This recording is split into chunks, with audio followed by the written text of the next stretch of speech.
যে বাংলাদেশপন্থী রাজনীতির কথা আমরা বলি, আমাদের বাংলাদেশের মূল ভিত্তি হচ্ছে ধর্মনিরপেক্ষতা, সমাজতন্ত্র, চারটি স্তম্ভের দুটি। সেটা এই ৩০টি রাজনৈতিক দলের সাথে সংলাপ করে সরকার এই দুটি স্তম্ভকে বিসর্জন দিয়ে দিল। এই ৩০টি রাজনৈতিক দল কি বাংলাদেশের সব মানুষকে প্রতিনিধিত্ব করে?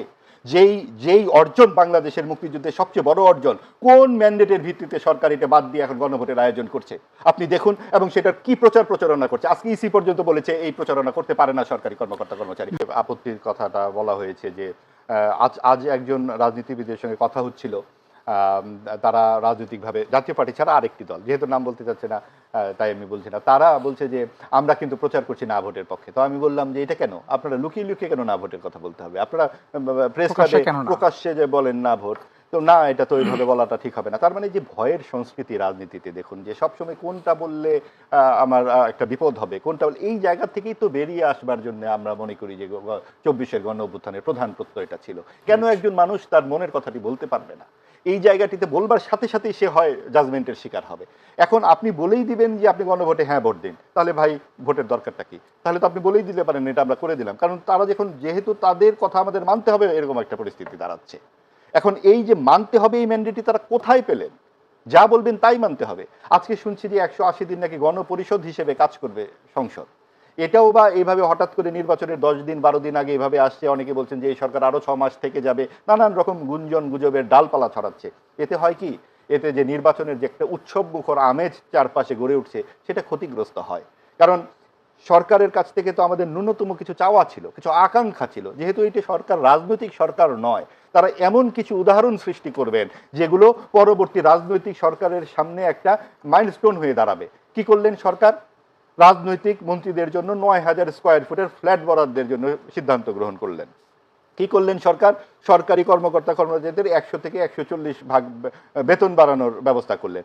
বন্দর ইজারা, অস্ত্রাগার বানানো ইত্যাদি নানান কিছু যে বিষয়গুলো, এগুলো কোনোটার সাথেই নির্বাচনের কোনো সম্পর্ক নেই, এগুলো প্রয়োজনই ছিল না। তার চেয়ে বড় কথা দেখুন, গণভোটের ক্ষেত্রে তারা এত উৎসাহী ও তৎপর হয়ে হ্যাঁ ভোটের পক্ষে বলতে পারলেন, তারা একটিবারও বললেন না এই নির্বাচনে বা কোনো নির্বাচনে ধর্মের অপব্যবহারটা উচিত না। এই যে সরলমতি মানুষ, আমাদের দেশের সরলমতি মানুষদেরকে কত সহজে ভুল পথে নেওয়া যায়। আপনি কি হচ্ছে, আপনি দেখুন ধর্মের অপব্যবহারটি। এই ইসলামের নামে আপনার বেহেস্তের টিকিট দেওয়া, এই নানান রকম কথাবার্তা, এগুলো তো ঠিক না। আসলে এগুলো তো ধর্মকেই শেষ পর্যন্ত ছোট করা হয়। মানুষের রুচিটা তো তৈরি করতে হবে, একটা সাংস্কৃতিক অভিযাত্রা থাকে একটা দেশের। আমাদের দেশটা কিন্তু এই যে ভূখণ্ডের দেশ, এটা পাকিস্তান থেকে আমরা আলাদা হলাম কেন? আমাদের প্রধান আলাদা হবার জায়গাটি কিন্তু তাদের সাথে আমাদের সাংস্কৃতিক একটা বিভাজন ছিল। এই বাংলা ভাষার ভিতরে তারা উর্দু ঢুকিয়ে দেবার চেষ্টা করেছিল, এবং সেখানেই কিন্তু শামসুর রহমানের কবিতা ছিল, তোমার মুখের দিকে আর যায় না তাকানো, বর্ণমালা আমার দুঃখিনী বর্ণমালা। তা মুখের দিকে কখন তাকানো যায় না? যখন আত্মা ভেতর থেকে নষ্ট হয়ে যায়। যখন পাকিস্তান মুসলিমের দেশ ছিল, ভারত ছিল হিন্দুদের দেশ, আমরা হলাম একটা অসাম্প্রদায়িক বাংলাদেশ। তো এই জায়গায় যে সবচেয়ে বড় সৌন্দর্যটা, সেই জায়গায় কেন ধাক্কা দিতে হবে? রাষ্ট্র তো একটা ইহলৌকিক প্রতিষ্ঠান। আমরা কি বেহেস্ত পাওয়ার জন্য ২৪-এর গণ অভ্যুত্থানের রাস্তায় নেমেছিলাম? যদি একটু বলি যে আপনার এই ধাক্কাটা কেন দিতে পারে, আপনি কি মনে করেন কেন দিচ্ছে এই ধাক্কাগুলো আসছে কেন? কারণ দেখুন, সিরিয়াতে কি হয়েছে, Syria, Iraq, Yemen, Libya, Pakistan, একের পর এক দেশ, প্রত্যেকটা ব্যর্থ রাষ্ট্র। একটা অফুরন্ত প্রাণবন্ত মানুষ, এতগুলো মানুষ যদি হাসিতে গানে আনন্দে একসাথে থাকতে পারে, এর যে শক্তি, কোন পারমাণবিক বোমা এটাকে ধ্বংস করতে পারে বলেন? কাজে আমাদেরকে তো দাবিয়ে রাখতে হবে, আমাদের ভেতরে যেই ডিভাইড অ্যান্ড রুলের মাধ্যমে আমাদের দেশ ভাগ করা হয়েছিল, হিন্দু মুসলিমের লড়াই, এখনো কিন্তু বিভিন্ন শক্তি, এখানে যে বিদেশি শক্তি জড়িত নেই, আপনি কিভাবে আমি বলি? আজকে যুক্তরাষ্ট্র এত আহ্লাদের সাথে জামায়াতের সাথে মিটিং করে কেন, এত বৈঠক করে কেন? তারা নিজেদের দেশে তো চমৎকার উদার নৈতিকতার পরাকাষ্ঠা দেখিয়ে যাচ্ছে, আর এইখানে তারা মনে করে অমুক দলের কি রাজনীতিবিদ বখাটে না কি ইত্যাদি নানান রকম কথাবার্তা বলা হচ্ছে। এই জাজমেন্ট করার দায়িত্ব তাদেরকে কে দিয়েছে? আপনি দেখুন যে এইরকম ভাবে একটা প্রোপাগান্ডা ছড়ানো হচ্ছে যে আমাদের এখানে সাম্প্রদায়িক একটা বিস্ফোরণ ঘটে গেছে। যে ভোটের সংখ্যা ৩ থেকে ৭%, সেই ভোট হঠাৎ করে ৪০%-এর বিএনপির সাথে কি করে মুখোমুখি হয়ে যায়? বিভিন্ন জরিপ আমরা দেখতে পাচ্ছি, সেখানেও কিন্তু অনেক দাঁড়িয়ে যাচ্ছে বিষয়। এখন ধরুন, সাংবাদিক হিসেবে যে ঘটনা ঘটবে সেই ঘটনায় কিন্তু লিখবার দায়িত্ব আমার। আবার আমি যখন ধারাভাষ্য বা আমি যখন বিশ্লেষণ লিখবো, তখন কিন্তু আমার মতামতটা যাবে উপসম্পাদকীয় স্তম্ভে। আমাদের এই আলোচনাটা তো সেরকম একটি জায়গা থেকেই বলা। কাজেই এইরকম একটা জায়গা থেকে যখন আমরা কথা বলছি, গণভোট, সরকার তো আমাদের একটা অরাজনৈতিক সরকার, সরকারের কাছে আমাদের প্রত্যাশা ছিল যেই ভুলগুলো হয়েছে রাজনৈতিক সরকারের আমলে, এইটা একটা বিরাট না না, সুযোগ সরকার ছিল। কখনো কি অরাজনৈতিক হতে পারে? সরকারের অপেক্ষাকৃত অরাজনৈতিক রাজনৈতিক এজেন্ডা, রাজনীতি শব্দটা যদি নিরপেক্ষ আমরা হতে পারে, কিন্তু না, অরাজনৈতিক সম্ভব? অরাজনৈতিক তো বটেই। সরকারের তো এরকম কোনো এজেন্ডা নেই যে আমি 5 বছর আমি থাকবো এবং আমি এই কাজ করে যাব। তারা অরাজনৈতিক বলতে বোঝাচ্ছি যেই অর্থে আওয়ামী লীগ, বিএনপি, জামাত, জাতীয় পার্টি রাজনৈতিক, সেই অর্থে তো ডক্টর ইউনূসের clear। কোনো রাজনৈতিক দল নেই। কিন্তু তিনি যখন বলেন যে মানে কোনো পার্টির সাথে এঙ্গেজ না, মানে পার্টিজম হবে না। হ্যাঁ, সেটা তো এই কারণেই তো তিনি অন্তর্বর্তীকালীন সরকারের প্রধান উপদেষ্টা, এবং সবাই তাকে কেন এখানে নিয়ে আসলেন? কারণ তারপরে তিনি যে সমস্ত অনেক কাজ করেছেন, উনি গুরুত্বপূর্ণ বরেণ্য মানুষ, ব্যক্তিগতভাবে এভাবে তার ব্যাপারে না বলে বরং এভাবে বলা যায় যে পুরোপুরি যেই কাজগুলো আমরা দেখলাম আমাদের প্রত্যাশার সাথে কিন্তু অনেক দূরত্ব রয়ে গেল। যে বাংলাদেশপন্থী রাজনীতির কথা আমরা বলি সেখান থেকে আমরা অনেক দূরে চলে এলাম, আমরা অনেকটা কিন্তু পাকিস্তানপন্থী হয়ে গেছি। এমনকি এমনও হতে পারে আজকে যেই নারীদেরকে নিয়ে যেই বাহাস আমরা দেখতে পাচ্ছি, 51% নারী ভোটারের একটা দেশে জামাতের আমির আল জাজিরার সাথে সাক্ষাৎকারে বলছেন যে এই জামাতের আমির কখনো নারী হতে পারবে না। যে নারী হতে পারবে না কেন? তারা কি দ্বিতীয় শ্রেণীর নাগরিক? তাহলে তো তারা সংবিধানই মানে না। এই বাংলাদেশের সংবিধান সকল নর নারী, সকল ধর্ম বর্ণের মানুষকে সমান মর্যাদায় রেখেছে। তারা যদি এই কথা বলে তাহলে কি করে? তাদের এই রাজনীতি তো মানুষের সামনে স্পষ্ট হওয়া দরকার। কাজেই এই যে পরিস্থিতিটা আমরা দেখতে পাচ্ছি, রাজনীতিটা কিন্তু ঝুঁকে যাচ্ছে একদিকে, অর্থাৎ আজিজ ভাই, ভারসাম্য নষ্ট হচ্ছে। ধন্যবাদ। আমরা একটু ফিরছি ফয়েজ আহমেদ আপনার কাছে। ফয়েজ আহমেদ, এখানে কিন্তু মাহফুজ ভাই তার বক্তব্যের কয়েকটা পয়েন্ট একটা জায়গা ছিল যে 180 দিনের গণপরিষদ যে বিষয়টি ভাই সামনে নিয়ে আসলেন, একই সঙ্গে আরেকটি পয়েন্ট বলে দিচ্ছি, এরপর আপনারা শুনবো। এই সরকার আরও কিছুদিন থেকে যেতে পারে এমন আশঙ্কার আলোচনা বাইরে আছে। এই বিষয়গুলোকে আপনি কি বলবেন?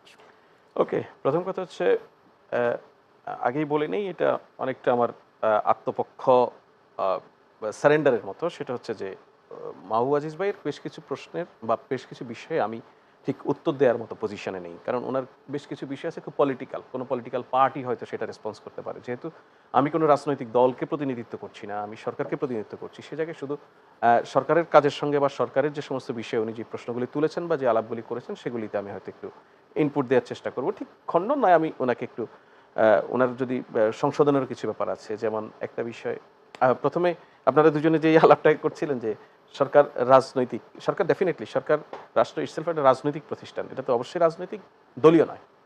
দলীয় না, রাজনৈতিক তো বটেই, সরকারের সকল কার্যক্রম অতিমাত্রা রাজনৈতিক কাজ, সেটা ঠিক। আর ধর্মের অপব্যবহার নিয়ে বলেছেন, হ্যাঁ এটা প্রচার প্রচারণা আর হলে ভালো হতো, বরঞ্চ এখানে আইন করেই কিন্তু আরপিওতে বা নির্বাচন পরিচালনার যে সমস্ত আচরণ বিধিবিধান রয়েছে সেখানে ধর্মের অপব্যবহার বা ধর্মীয় প্রতিষ্ঠানকে ব্যবহার, ধর্মকে ব্যবহার করার বিষয়ে সুস্পষ্ট নিষেধাজ্ঞা রয়েছে সেক্ষেত্রে।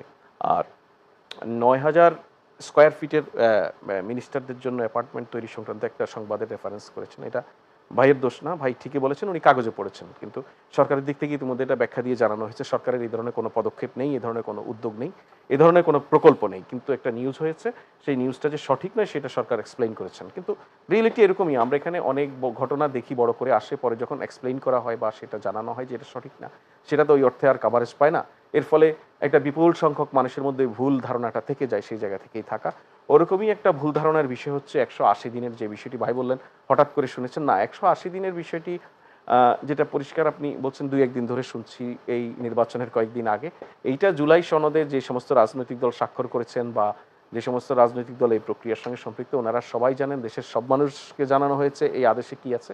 সেটা হচ্ছে যে আগামী যে সংসদ নির্বাচিত হবে সেই সংসদের সদস্যরা একই সঙ্গে 2টি রোল প্লে করবেন।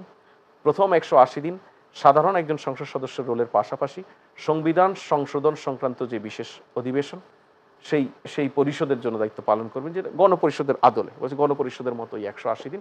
তখন এই যদি আবার যদি নির্বাচিত জয়ী হয়, সেক্ষেত্রে এই যে যেই সংস্কার প্রস্তাবগুলি জয়ী হবে এর মধ্যে দিয়ে, সেগুলি সংবিধানে কিভাবে সন্নিবেশিত হবে সেই বিষয়ে এই 180 দিনের মধ্যে সিদ্ধান্ত হবে। সুতরাং এটা আলাদা কোনো গণপরিষদ নির্বাচন নয়, আলাদা কোনো গণপরিষদ নয়, এটা রাজনৈতিক দলগুলির প্রস্তাবনার ভিত্তিতে হয়েছে যে একই সংসদ 180 দিনের জন্য একটি সংসদ সদস্যরা দ্বৈত রোল প্লে করবেন, সেটা যদি মানুষ ম্যান্ডেট দেয়, অর্থাৎ মানুষ যদি হা ভোটে তাদের সেই অবস্থানটা জানান।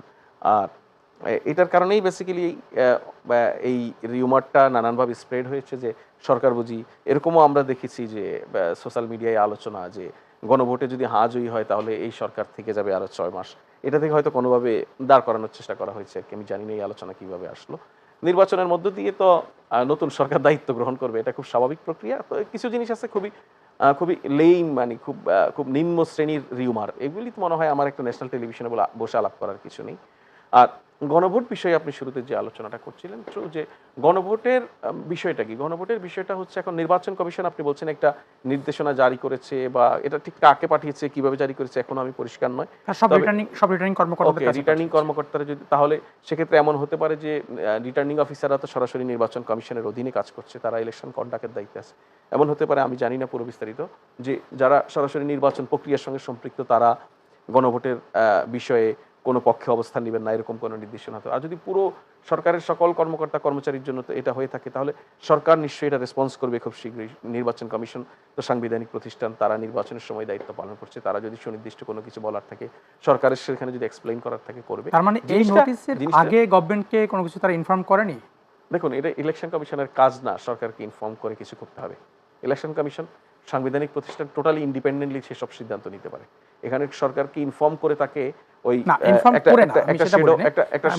একটা শেডো পাওয়ার হাতে রেখে দেওয়ার মধ্য দিয়ে আমরা অভ্যুত্থানের পরবর্তী সময়ে এসে যে স্বাধীন প্রতিষ্ঠান, গণতান্ত্রিক প্রতিষ্ঠানগুলিকে স্বাধীনভাবে কাজ করার আওয়াজ তুলি, এটা যদি মুখে মুখে রেখে দেই, আমি আপনাকে এতটুকু নিশ্চিত করি আপনি আপনার মতো করে ইনভেস্টিগেট করতে পারেন। এই নির্বাচন কমিশনের কোনো কাজে সরকার কোনোভাবে ইনফ্লুয়েন্স করে না, কোনোভাবে হস্তক্ষেপ করে না, বরঞ্চ ইলেকশন হয়েছেন এবং যেই বাদানুবাদ একটা চলছে এবং সেটা দিন দিন বেশ মাত্রা ছাড়িয়ে গেছে। আমরা দেখলাম যে দুই দলই পরস্পরের বিরুদ্ধে, এমনকি নারী সমর্থকদের কাপড় ছিঁড়ে ফেলা হবে, এরকম হুমকি ধামকি। এটা সৌজন্য, ভদ্রতা, রুচি কোনো কিছুর মধ্যেই তো পড়ে না।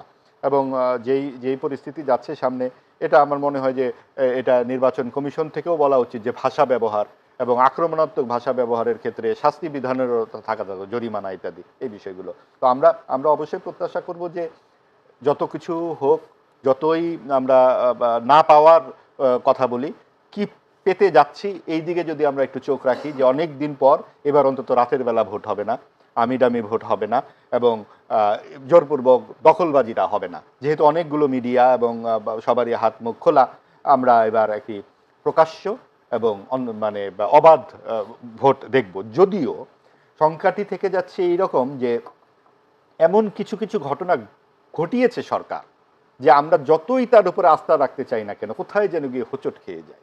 আপনি দেখুন, বিসিএস পরীক্ষায় যদি প্রশ্ন আসে মুক্তিযুদ্ধে, প্রতিরোধ যুদ্ধ, কিংবা পাকিস্তান শব্দটার জায়গায় হানাদার বাহিনী, যেটার অভিজ্ঞতা আছে আমাদের পুরো 80 দশক, তখন পত্রিকাতেও লেখা হতো হানাদার বাহিনী। তো এই জায়গাতে ফেরার কি দরকার ছিল বর্তমান সরকারের, অন্তর্বর্তীকালীন সরকারের? তো এই বিষয়গুলো আমাদেরকে শঙ্কাযুক্ত করে। অর্থাৎ সরকারের কি কোনো এজেন্ডা আছে কিনা, সরকার কি কোনো একটা পক্ষপাত করবে কিনা। কারণ এই যে বললাম যে 30টি দলের মধ্য থেকে 3টি দল, বিএনপি না হয় সরকার গঠন করেছে এবং তাদের ভোট গ্রাহ্য নির্বাচনগুলোতে 40%, জামাত তারপরেই 5-7 যাই হোক 18টি পর্যন্ত আসন তারা পেয়েছে। এনসিপি কেন? আচ্ছা ঠিক আছে, এনসিপিও না হয় বুঝলাম যে তরুণদের দল, তাহলে এই তারুণ্য কিংবা অন্যান্য দলে, বিশেষ করে সিপিবি সহ প্রধান 4টি দল যারা 30শে জুলাই আলোচনার বৈঠক থেকে উঠে চলে গেল, তাদেরকে কি ফিরিয়ে আনার কোনো পদক্ষেপ নেই? প্রগতিশীল রাজনৈতিক দলগুলোর সাথে সরকারের এত দূরত্ব কেন? এবং এই প্রগতি শব্দটার সাথেই সরকারের যেন কেমন যেন একটু বিতরাগ সম্পর্ক। ধন্যবাদ মাহবুব ভাই। আমরা ফিরছি জনাব ফয়েজ আহমেদ আপনার কাছে, যে আসলে সংখ্যাটি কোথায়, সরকার কি করবে সেই বিষয়ে কিন্তু আজ ভাই প্রশ্ন রেখেছেন। না, দেখুন, প্রথম কথা হচ্ছে এই কনসার্নটা জারি থাকাটা খুব জরুরি, যে নির্বাচন, এটা ট্রু যে আমরা দীর্ঘদিন পর আশা করি যে আমরা ভালো নির্বাচন পেতে যাচ্ছি। আমি ওনার সঙ্গে একমত। আমরা হয়তো আমিডামি, আমরা হয়তো দিনের ভোট রাতে হয়ে যাওয়া, বিনা প্রতিদ্বন্দ্বিতায় নির্বাচিত হয়ে যাওয়া বা ম্যানেজড কোনো নির্বাচনের মধ্য দিয়ে আগামীর সরকার, আগামীর সংসদ দেখতে চাই না। সেজন্য যেই রাজনৈতিক দলগুলি অংশগ্রহণ করছে এবার নির্বাচনে, তাদের অনেক দায়িত্ব রয়েছে। অফকোর্স ডেফিনেটলি ইলেকশন কমিশন এবং সরকারের প্রচুর দায়িত্ব রয়েছে। সরকার সকল এফর্টকে কাজে লাগাচ্ছে, সরকার সর্বোচ্চ শক্তিকে সেখানে নিয়োগ করছে। সময়ে সময়ে যে সমস্ত ফোর্সগুলি মাঠে আসার কথা, সেগুলি একের পর এক আসতে থাকবে। সিকিউরিটি এনশিওর করার জন্য যে ধরনের মেকানিজম থাকা দরকার, তার সবগুলি করা হবে। আর আপনি যদি অতীতের নির্বাচনগুলির এই প্রচারণাকালীন সময়কে যদি আপনি বিশ্লেষণ করেন, ধরুন আপনি জানুয়ারি থেকে তো ক্যাম্পেইনিং শুরু হয়েছে অফিসিয়ালি। সেই তুলনায় যদি আমরা এখন পর্যন্ত বলি, আমরা অনেকটা এখন পর্যন্ত খুব ভালো একটা সময় পার করতে পেরেছি। এই বিবেচনায় বলবো যে ধরুন আমি নিজে তো মাঠের রিপোর্টার ছিলাম, আপনি ভালো করে জানেন। আমি গত 15-20 বছরের সবগুলি নির্বাচনই তো কভার করেছি। তো সবগুলি নির্বাচনের প্রচার প্রচারণা শুরু হওয়ার পরে ইভেন আপনি অর্গানাইজড ইলেকশনেও কিভাবে হচ্ছে নিজের দলের লোকজনদের মধ্যে সংঘাত সহিংসতার ঘটনা ঘটেছে সেটা আমি দেখেছি। তো সেই তুলনায় এখন পর্যন্ত খুব ভালো ভালো অবস্থায় আছে। আমাদের মনোনয়ন সাবমিশনের প্রক্রিয়াটা যেদিন প্রথম দিন ছিল নির্বাচনের বড় যজ্ঞ, সেটা খুব স্মুথ হয়েছে। এটা বাংলাদেশের ইতিহাস আর কখনো এত শান্তিপূর্ণ হয়নি। সুতরাং ওই যে গুড স্টার্টটা ছিল সেটা একরকম কন্টিনিউশন ধরে রাখা সম্ভব হয়েছে কয়েকটা আইসোলেটেড ইনসিডেন্ট ছাড়া। তো আমরা আশা করি নির্বাচনের দিন পর্যন্ত